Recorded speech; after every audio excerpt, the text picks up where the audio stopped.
Ok, bonjour à tous. Donc, on attaque une petite capsule qui va être assez rapide, je pense, aujourd'hui sur les notions de A/B testing. Donc, c'est la capsule numéro 123. Donc, toujours dans cette première section sur les données.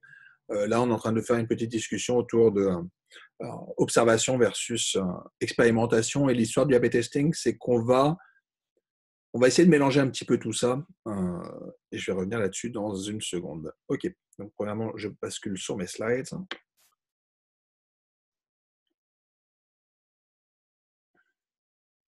Ok.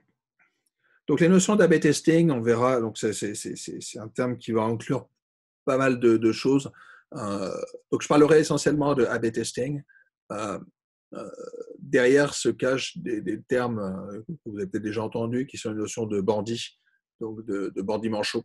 Donc, les bandits manchots, c'est ces jeux. Donc, on doit sélectionner un bras sur lequel on va tirer. Et d'apprentissage par renforcement. Donc, l'idée, c'est d'avoir des données. Les données sont un peu particulières parce que c'est des données qui vont arriver dans un ordre séquentiel.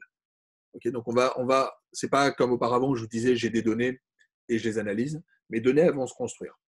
Okay, elles vont se construire avec le temps et en fait, la manière dont je les collecte peut changer en fonction du temps. Donc, c'est vraiment ça, c'est l'histoire du renforcement, c'est d'apprendre au fur et à mesure et d'influencer la manière dont on va sélectionner les données.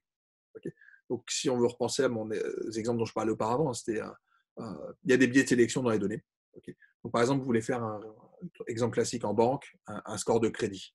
Okay, donc, vous faites un score de crédit, vous prenez toutes vos personnes dans votre base de données, vous regardez celles qui n'ont pas remboursé leur crédit, vous essayez de deviner, de regarder quelles sont les variables qui sont en lien avec le fait de ne pas rembourser son crédit. Vous allez plutôt mettre quelque chose de pénalisant pour ces personnes-là parce qu'il y a une corrélation négative. Mais en fait, je le présente comme étant un problème statique, mais dans la réalité, c'est un problème dynamique. C'est que vous allez constituer votre score à un moment donné, puis vous allez l'appliquer. Et donc, les personnes qui vont rentrer dans votre base et qui vont faire votre base d'apprentissage, bah, elles vont dépendre du score qu'elles ont obtenu. C'est que les personnes qui sont dans la base sont des personnes pour qui vous avez donné un crédit. Donc, ça veut dire qu'elles avaient déjà un crédit suffisamment élevé pour pouvoir octroyer un crédit. Et parmi ces personnes qui ont eu le score assez élevé pour avoir un crédit, certaines ne vont pas rembourser. Et donc, on va apprendre comme ça au fur et à mesure. Et l'idée de l'apprentissage par renforcement, c'est de dire qu'en fait, mes données vont se construire progressivement et j'aimerais bien que ce soit optimal. D'accord? Donc, c'est un peu la même chose. Je peux aussi reprendre un autre exemple qui est celui de la vaccination.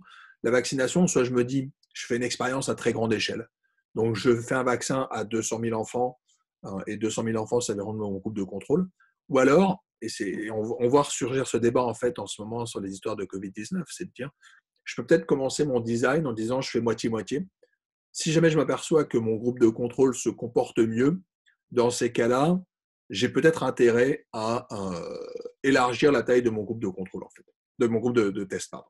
Okay, euh, à la fois pour des raisons éthiques et à la fois pour des raisons statistiques, parce que j'ai envie à la fin quand même de maximiser le bien-être de tout le monde. Euh, donc voilà, donc l'idée de A/B testing, c'est pour ça que je le mets dans cette section de données, c'est qu'en fait les données sont euh, il y a un biais de sélection dynamique. Okay, donc c'est un peu de ça dont je voulais parler aujourd'hui. Donc l'histoire du A/B testing, c'est ça. C'est essentiellement développé dans le cadre du commerce en ligne. Euh, et donc vous travaillez pour un site de plateforme de vente en ligne et vous essayez de voir comment est-ce qu'il faut faire le design du site pour pouvoir bien vendre. Okay, donc vous pouvez vous dire, bah, je vais faire une expérience. Pendant un an, je vais faire un site A, un site B, je vais le faire tourner et je vais voir à la fin lequel me donne le plus de ventes. Et puis, bah, si jamais c'est significatif, encore une fois, j'insiste, mais beaucoup de choses tournent autour de cette histoire de significativité. Si jamais la différence est significativement importante, dans ces cas-là, je retiens le site le plus intéressant. Donc ici, j'ai créé deux petites bannières. Le premier qui me dit que pour acheter, il suffit de cliquer là, puis dans l'autre, j'insulte la personne. Dans les deux cas, j'ai observé 500 personnes. Donc, au lieu de le faire dans le temps, peut-être qu'on l'a fait juste sur les 1000 premières personnes qui achètent. Donc, les 1000 personnes qui achètent, qui arrivent sur le site, une fois sur deux, je les envoie sur le site A ou sur le site B. Okay, ce qu'on observe, c'est que sur ces 500 utilisateurs dans le site A, j'ai obtenu 60 ventes. Okay, donc, je suppose que ce que je vends, ça vaut 100 dollars. Okay, donc, je fais 6 000 dollars de vente.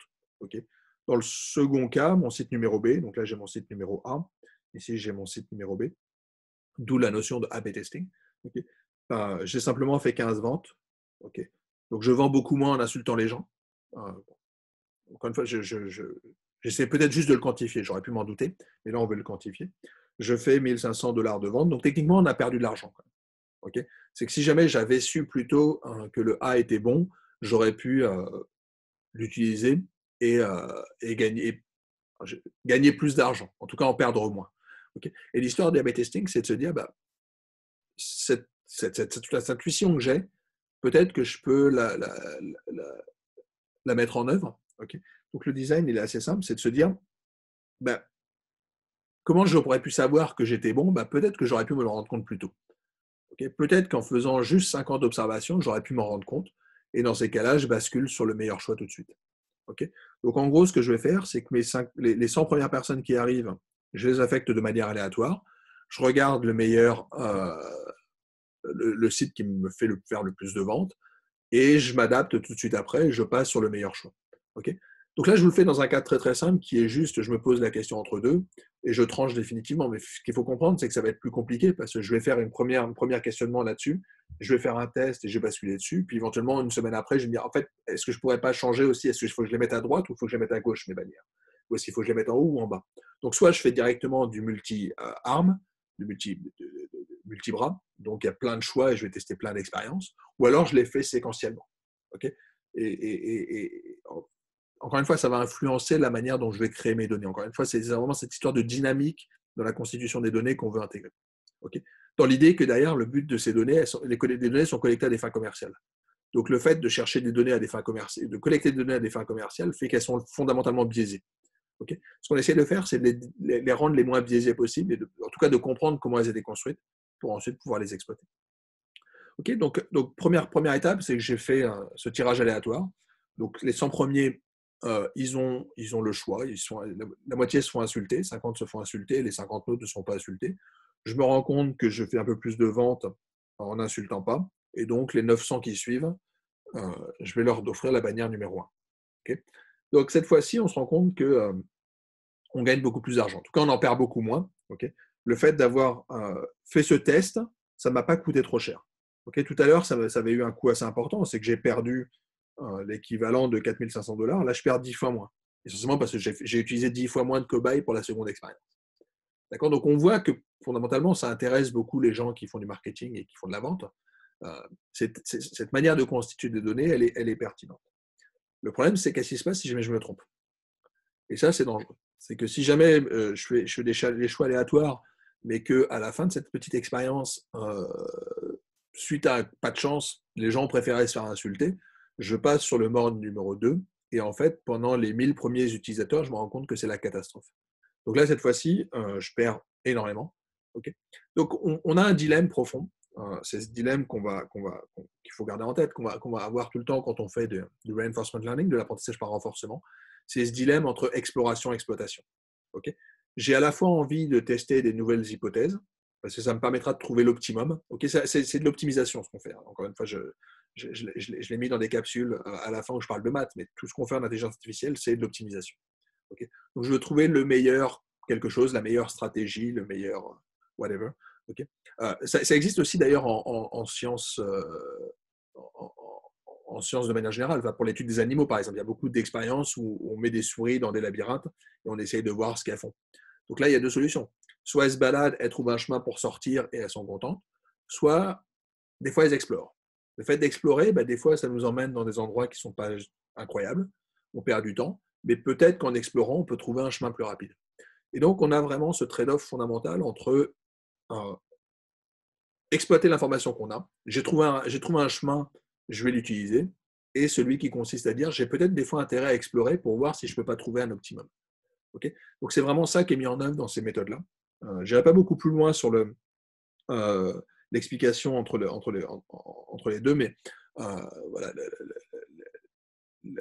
les termes qui se cachent derrière, c'est ces notions de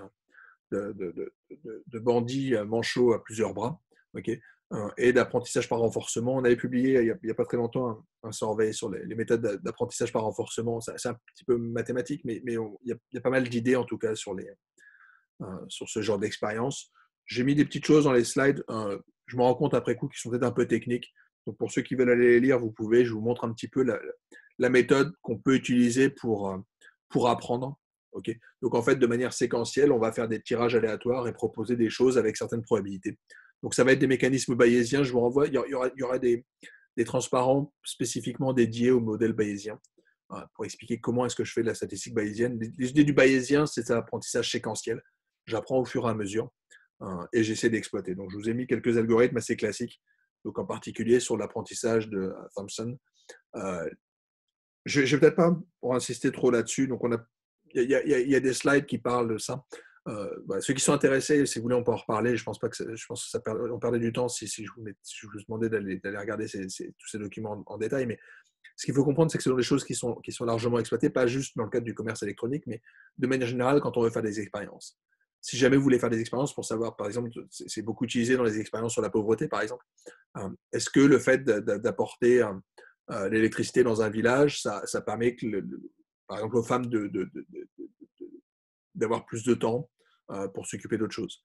Okay, donc, il y a pas mal d'études qui ont été faites là-dessus, mais ce qu'on voit, c'est qu'on a envie de faire deux groupes, mais si jamais on se rend compte qu'un traitement il a un effet, on n'a pas forcément envie d'attendre la fin de l'expérience pour l'intégrer. Et donc, c'est ce genre de design qui permet et c'est là où c'est dangereux, c'est qu'on va créer les données en tenant compte de ce biais. Quand on se rend compte que ça marche, on va plutôt avoir tendance à aller vers ces données qui nous intéressent. Donc, j'avais parlé de biais de stéréotypes. C'est un peu le même genre de choses, sauf que là, le stéréotype, on le confirme par des tests. Okay. Donc, je vais peut-être m'arrêter là sur cette histoire de A/B testing, mais il faut juste comprendre qu'il peut y avoir un exemple un peu particulier dans ces histoires d'observation, expérimentation. Et en particulier, c'est l'expérimentation dynamique. Quand je prends une action, elle a en plus des conséquences parce que je ne peux pas revenir en arrière. Donc, c'est cet aspect dynamique qui apparaît ici. Donc, c'est juste pour avoir au moins cette notion un peu générale d'apprentissage que je voulais en parler dans cette capsule. Voilà, je m'arrête là pour celle-là.